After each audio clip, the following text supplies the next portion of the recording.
The Pixel 11 Pro XL might be the most confusing Pixel Google has ever made, because it fixes some of the problems people have complained about for years, while making one decision that could seriously annoy loyal Pixel users. On paper, this looks like another refinement. In actual use, though, the story is much more interesting. The biggest change isn't even the camera, it's the Tensor G6. Google is finally putting much more attention into efficiency and on-device AI, with Google saying the chip can deliver up to 20% better CPU power efficiency and significantly faster local AI execution. And that matters because previous Pixel generations were often criticized for heat, performance, and efficiency.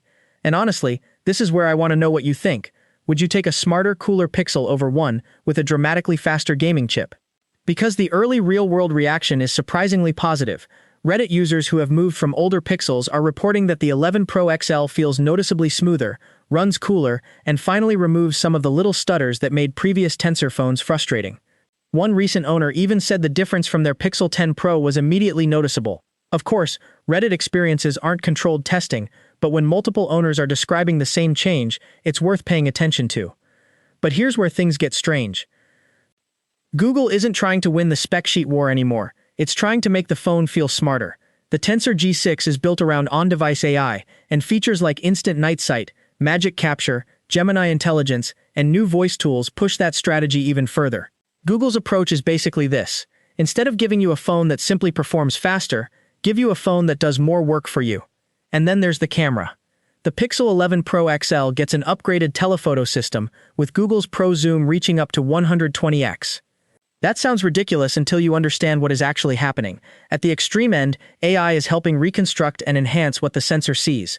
So this isn't some magical lens that optically sees 120 times closer. It's computational photography pushed much harder. And that's exactly why the feature is fascinating and slightly dangerous. It can be impressive with recognizable objects, buildings, and shapes, but AI-generated detail can become less reliable when the scene gets complicated. That's the trade-off. You're not simply zooming anymore. You're asking Google software to interpret what you're looking at.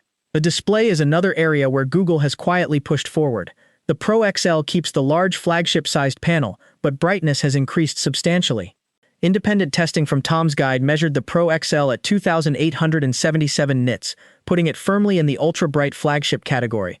But now we reach the feature that could define this entire generation: Pixel Glow.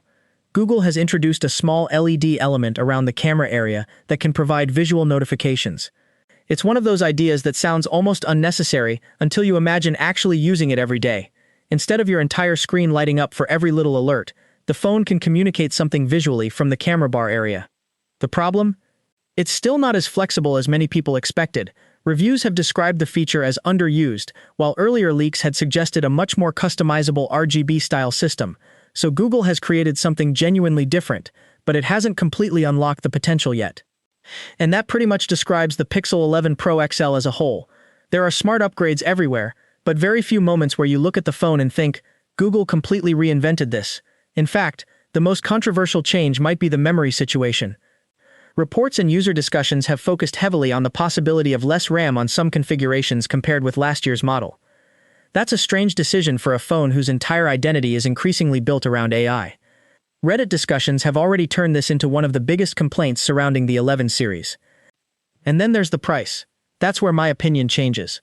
The Pixel 11 Pro XL is not a cheap experiment anymore. At the high end, you're paying flagship money for a phone that still doesn't try to dominate every benchmark or become the ultimate gaming machine. Reviewers have criticized its value because some hardware improvements feel incremental while the price has moved upward. But here's my prediction. I think the Pixel 11 Pro XL is going to age better than the launch reaction suggests. Not because it's secretly the fastest phone.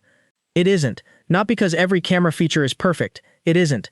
I think it'll age well because Google is building around AI features that can actually evolve through software, while the hardware problems of previous Tensor generations appear to be receiving much more attention this time. So if you're coming from a Pixel 9 Pro or an older Pixel, I think the 11 Pro XL makes a lot more sense. But if you're already holding a Pixel 10 Pro XL, I'd personally skip the upgrade unless the improved performance, camera processing, or new AI features specifically solve something you dislike about your current phone. That's my take. The Pixel 11 Pro XL isn't Google's biggest hardware revolution, it's Google's attempt to make the smartphone itself feel more intelligent. And surprisingly, that might be the smarter strategy.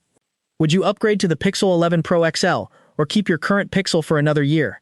Drop your take in the comments. And if you want the next Insider Pixel update before everyone else catches on, subscribe and stick around.